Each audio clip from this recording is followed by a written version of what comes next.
to Donald Trump, but like, man, he really is Elon Musk, right down to those mining rights. Yeah, not so familiar with that, but And you just know, he took over a newspaper, which is like, the 1930s equivalent to Twitter. that I will compare. Is I will say I is see that the comparison. is that a millennial thing or Gen Z thing? Did I just Or give a you? mod, or if you will, if you're done, are you done? Well, I want to make one more Elon Musk joke, which is Okay, because I was gonna use the perfect segue. perfect. Okay, wait. My final Elon Musk joke is, and I keep meaning to make this into a TikTok. I'm probably still gonna do it after this, but Jordan, how long till Elon Musk names America, or what is Elon Musk gonna name America, Jordan? The United States of X America, United X States. No, he'll call it the Cyber Nation. Oh yeah, okay, but no, but he names everything X though, Jordan. That's the Oh, then it'll be America X. America X. I was like the United X States of X America, No. That's or is it? he'll be like, no, we're gonna streamline it and make it more aerodynamic, and it'll be America X. It'll just be he'll just call it X, and we'll be like, which one, the website or the country? Yes. Yes, that's it. That's it. That's Citizen Kane. Good movie. Well, the segue that I was going to use doesn't work as nice now, so we'll just say it. We're going to talk about Charlie Chaplin's Modern Times.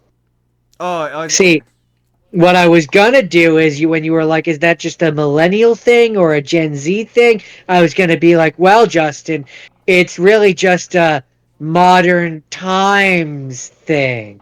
I mean, you still could have made it work. You could have been like, No, I couldn't. After you did the joke, uh, it was gone. it was gone. The, The moment was lost. the moment was lost and the Jordan, pacing was gone. Modern Times. Jordan, what did you? Chaplin the Great returns in Modern Times, a truly great film.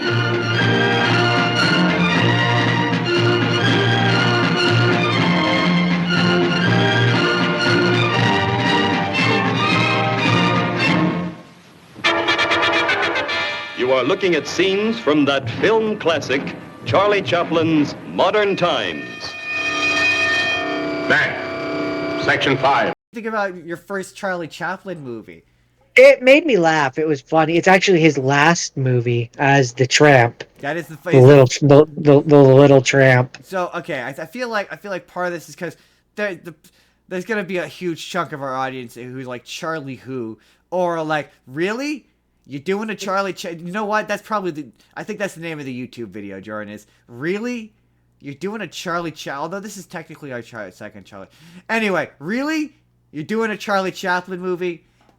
I mean, I was told I had to do a Charlie Chaplin movie, Yeah, so because yes, now, because Jordan, yes, I did a Charlie Chaplin because movie. now you're cultured. You've seen a Charlie Chaplin movie. You're cultured now. You can be like, I watched a really old movie, and it makes you sound smarter than you are. People take you more seriously as a movie lover when you're like, I watched a And really old one. you know what's funny is King Kong is older than this. Really? What year did this come King out? Kong, King Kong came out in 1933. This came out in 1936. Oh, okay, fair enough. Yeah, this is his last, yeah. So okay, so Charlie It's a Chaplin. part. It's a part talkie comedy film. Yeah, okay. So I'll do the Charlie. I guess I'll do the breakdown of Charlie Chaplin. Charlie Chaplin, for those of you who don't know, is a silent era film star. His most iconic character, most people probably know by what he looks like, but maybe don't know the name, is the Tramp. He did several movies with the Tramp. The Tramp. Jordan, how would you describe what the Tramp looks like? I thought it'll be more fun if you describe what the Tramp looks like. Bowler hat, pencil mustache, big like honking clown shoes, and a suit. And he does this. I don't know what to call it other than the Tramp shuffle, where he does A that weird penguin walk. penguin walk. Is that how you would describe it? Yeah. Okay. Yeah. That's how I would describe it. It's a Um, penguin walk. and yeah, his movies are just they're really funny. They're really funny, and like, if you like They're really good slapstick comedy. Well, I was gonna say they're like Looney Tunes. If you like Looney Oh Tunes, yeah, that's definitely what they're like. for sure. I mean, that's what I mean. These both come from a particular kind of theater. Almost, it's called vaudeville. It's Yeah. they're vaudevillian, and this was like still when they were incorporating vaudevillian ideas and jokes into movies. Like, but the thing that makes these movies incredible. I mean, they were incredible at the time, but the thing that makes them incredible now is the thing that makes all movies, old movies, incredible for me is he did a lot of that. Like he Yeah. did it. Like. Yeah, the different stunts and stuff like that, Yeah, yeah. bits. And I'm not gonna deprive you of saying the thing that you learned from this movie that blew your mind, because it blew my mind too. Oh, yeah, yeah. We'll get there. Um, What's quick breakdown. what's the Quick story? breakdown. Because there's no plot in these movies. Well, I was just gonna say what the quick breakdown of it was, which is, he's working on an assembly line dealing with the progression of modern time.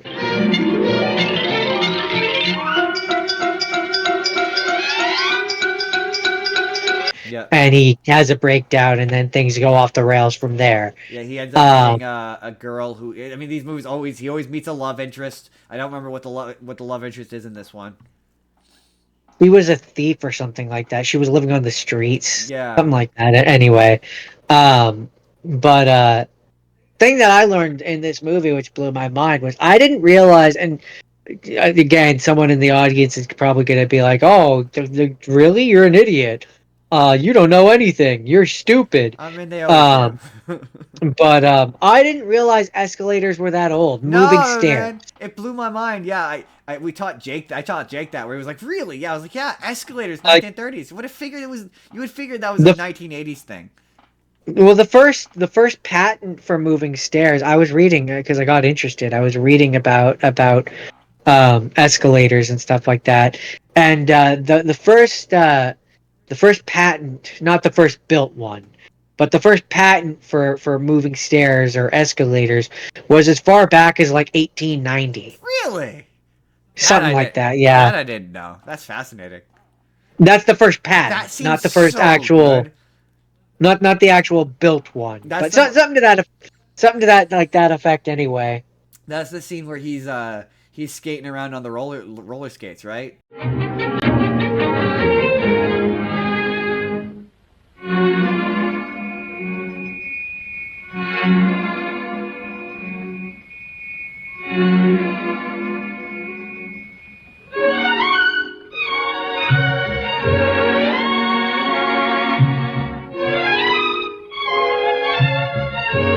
Yeah, he's at the That's also mall. incredible because how old are roller skates? Now that I'm thinking about that, that also feels like a very 1980s thing.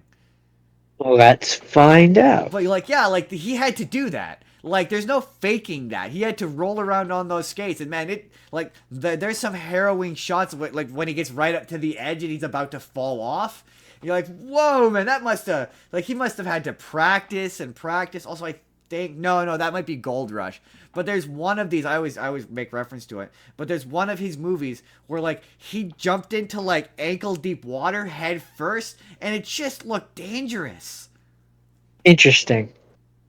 Okay, so I'm inclined to make you guess how old they are, 1700s. but okay. So the first reported use of a wheeled skate was on a London stage in 1743. Wow, that was I just took a wild swing. But the first patented roller skate was introduced in 1760 by Belgian inventor John Joseph Merlin. Wow, I did not know they were that old. That's wild.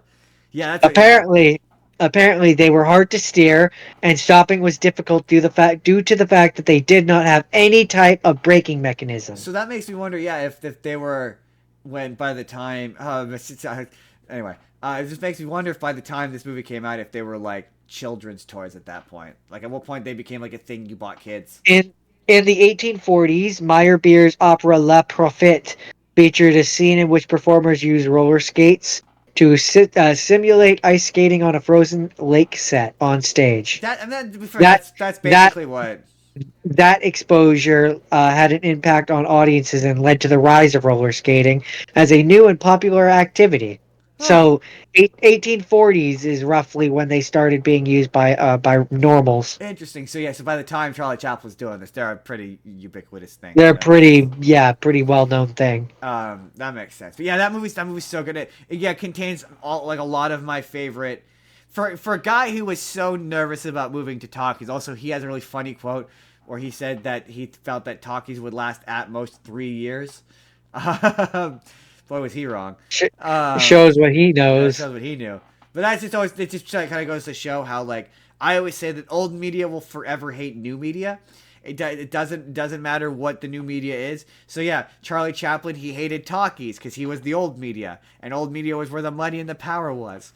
And then it took new media becoming old media for them to gain that respect, and it's just so funny to me. But yeah, for a guy who was so nervous about moving to talkies, all of his talkies are so good. Like all of my favorite bits in that movie are the ones where they clearly switch to the talkie camera, which is clearly a completely different camera. Right? Like it's very funny. That movie is like interstitial scenes of what has clearly been shot on the silent era film camera, and then yeah, this stuff you can tell because you can see the cuts, which I think is funny. Um, but it was fun. It was definitely a fun pantomime kind of movie. For sure. My favorite. Sorry, go ahead. No, go on. I was just gonna say it contains my favorite Charlie Chaplin bit, which is the nonsense song.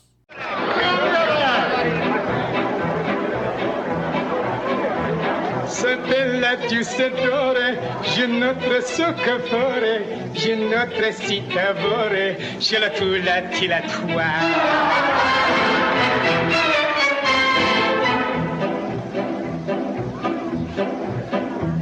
La spinach o la bouchon, si grete bello, si rocchi spaghetto, je la tu la ti la toi.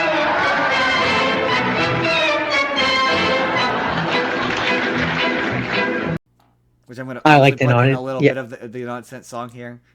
I like the nonsense song. That was- I Yeah, it was funny scene, very funny. And yeah, there's a couple of the bit where he gets trapped in the factory machine, like that's also just really good physical comedy. Just like yeah, there's a reason he's an icon of cinema. Not a great guy, but like an absolute I mean, like genius.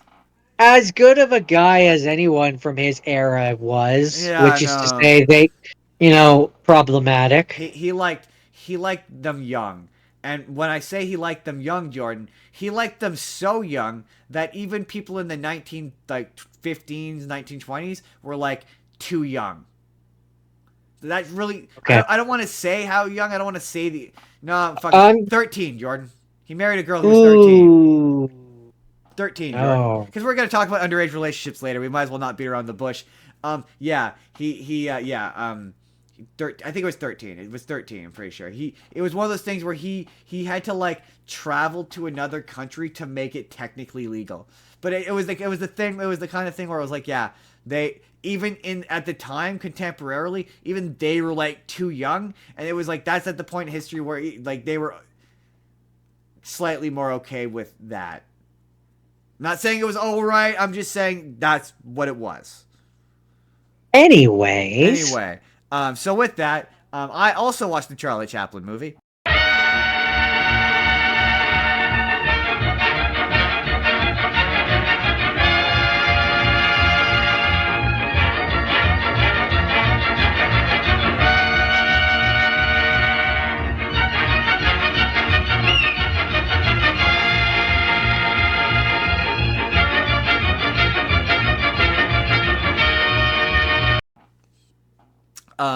And while yours was the final one of the Tramp, and that was the one where he really experimented with talkies. It's not a full bore talkie, but it has talkie scenes. His only real complete talkie we talked about previously was The Dictator.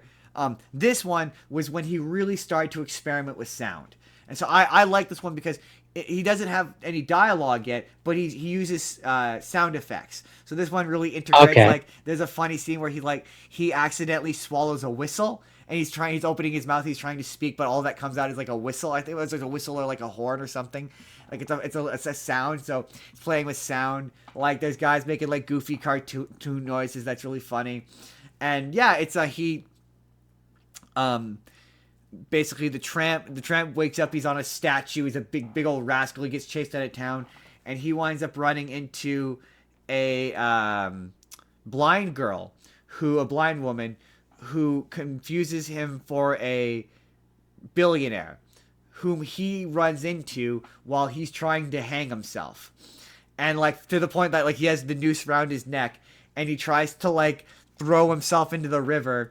And there's a really like impressive stunt where like he goes to throw himself in the river, but it catches the tramp, and so it sends him and the tramp flying into like this like not ravine, but aqueduct.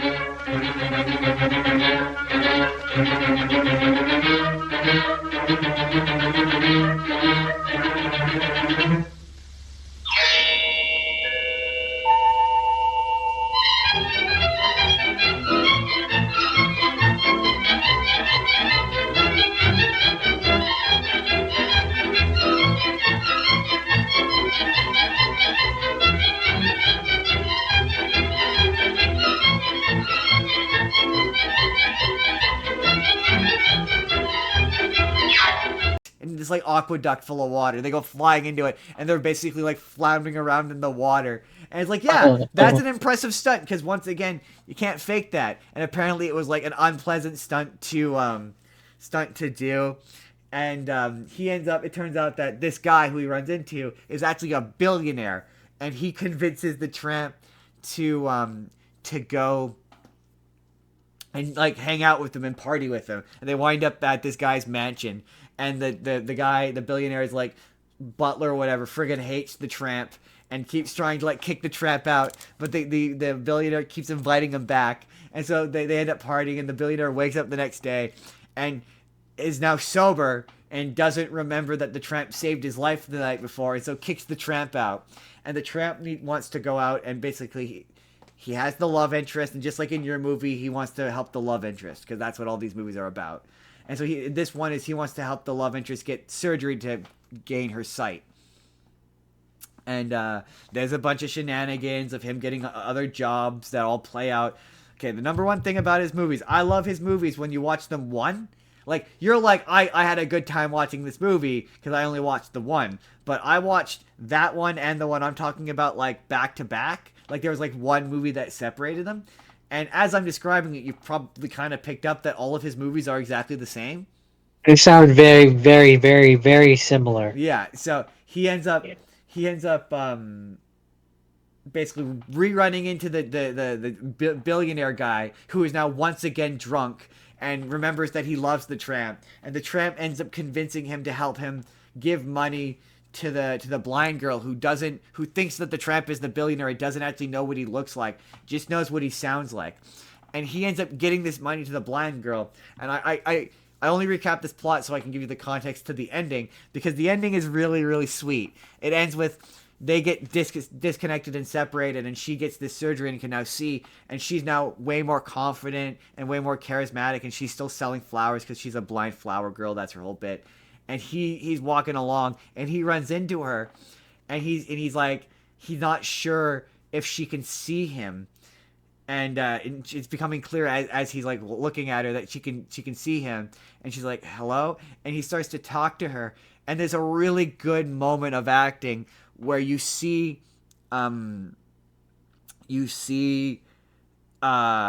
she recognizes his voice, and she starts to recognize him, and then they get together and they go off, and it's all happy.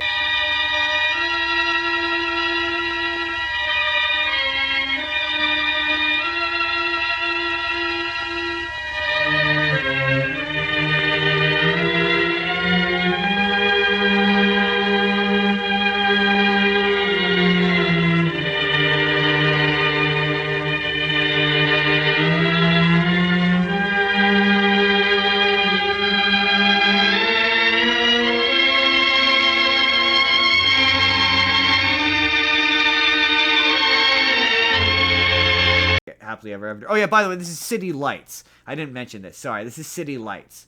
Jordan's was Modern Time. Mine is City Lights. And yeah, it's really sweet. It's a really cute ending.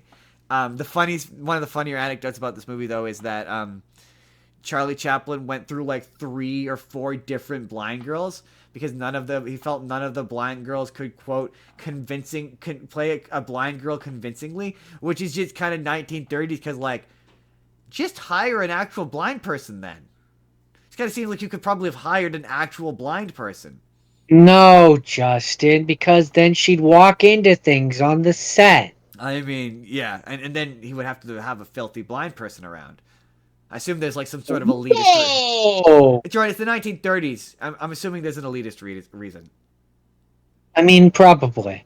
I'm not saying You that. probably- I'm not condoning it. I'm just saying it was the 1930s. They sucked. I'm not condoning it. I'm just acknowledging it. I'm just acknowledging it was a way that they felt, and that some people probably feel today. I'm not one of those people. I'm just saying.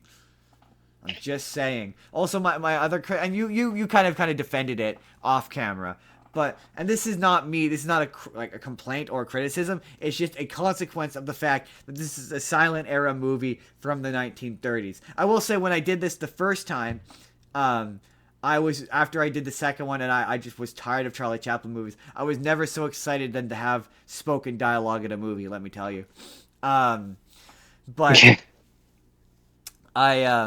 No doubt, eh? One of the things that drove me crazy was there's the occasional scene where they're having a back and forth dialogue, and there's no like everyone knows the how silent era movies work. The characters talk, and then there's a big long text box, and you read that. But sometimes there's scenes where like there's really long scenes of them having a conversation, but like there's no text boxes, and I can't tell if like am I meant to read their lips? But Jordan makes the point that maybe it's just you're just not.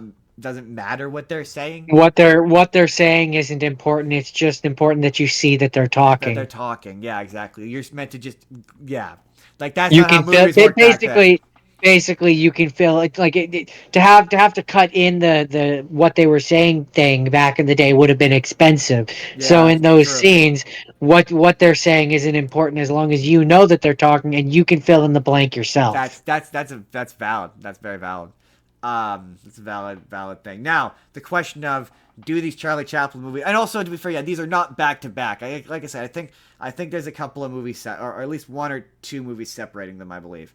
But Jordan, do you believe that these movies deserve to be on the list?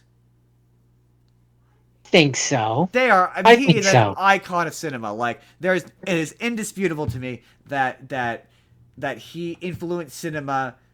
Still to this day, there's slapstick he does that people replicate, and we're gonna get to influential comedy later with one of yours. But I think he's an influential comedian without question. Now, the counter question that I pose to you, because I don't deny, I agree that one of them should be on that list, but you yourself have said that a lot of his end up kind of just feeling the same. So, do you really think there needed to be multiple Charlie Chaplins on that list? Yes, certainly. I think these ones do. Now, I don't know about, although Gold Rush is like one of his first ones. I think that ends up being the oldest movie I've ever seen. I think that's 1915. I want to say it was Birth of a Nation until that one. I'm slowly gonna Google it, but I'm pretty sure that was 1915. These two, yes, because yours because it was his first talkie, and it really it really elevates the format of that. And honestly, the only one that I would maybe say should be on this list more than maybe Gold Rush is probably The Great Dictator. I would maybe kick off Gold Rush and I would add The Great Dictator because I think The Great Dictator is it's a much better movie than Gold. Don't get me wrong. This is not me talking about Gold Rush. 1925. So no. Birth of a Nation is still older. I think The Great Dictator is more interesting and more relevant. And I think if they were to maybe do a 20-year anniversary of this list, I would maybe put that on and I would maybe replace Gold Rush. But I think these two, because of their space in the evolution of film from silent era movies to, I think that they're both they're the beginning and the middle. And I think that the list actually needs a different Charlie Chaplin to reflect the end of the silent era. Like, there are people who say that your movie is officially the end of the silent era.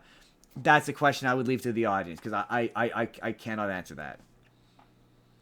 Interesting. Yeah. Okay. But that's all right. That's Charlie Chaplin. Yeah, really, we did Charlie Chaplin, and he is an icon of cinema. And yeah, if you like movies that are fun, and you can like put down your phone for an hour and a half, then maybe that'll be the final thought we end this on. We're gonna disclaimer this stuff. We fully understand, man. It's hard to put down your phone. These are hard watches. Yeah. These are hard. There watches. were some of them. These are some of them were hard. These are hard watches for reasons that are on us and are bad. That we exist in a world where attention spans are so bad that yes, it was very difficult. Like, by an hour, these movies are about, I think mine's an hour 25. They're about an hour and a half, and in about an hour, I was kind of done. I was like, this could be over. This could be over now, and I'd be fine. I don't really need to see the rest of this. Yeah, it wasn't the worst example of that. There's other movies that I watched which were more of that feeling, but yeah, this one was at least fun. Hey everybody, it's N-Card Justin here again. Just checking in to see, have you seen a Charlie Chaplin movie? I doubt you have, but let me know down in the comments. Have you seen one? What's your favorite one? Will you watch one after this? Let me know down in the comments below. Otherwise, you can click the video on the left, and that's going to take you to the full podcast that this video is from, where we talked about all sorts of movies from the top 100 greatest movies of all time, including Citizen Kane or The Sound of Music. Or if you would like, you can click the video on the left, and that's going to take you to a random video that YouTube thinks you're going to enjoy. Otherwise, hit subscribe if you haven't already. Leave us a like if you could, and we'll see you in the next video, everybody.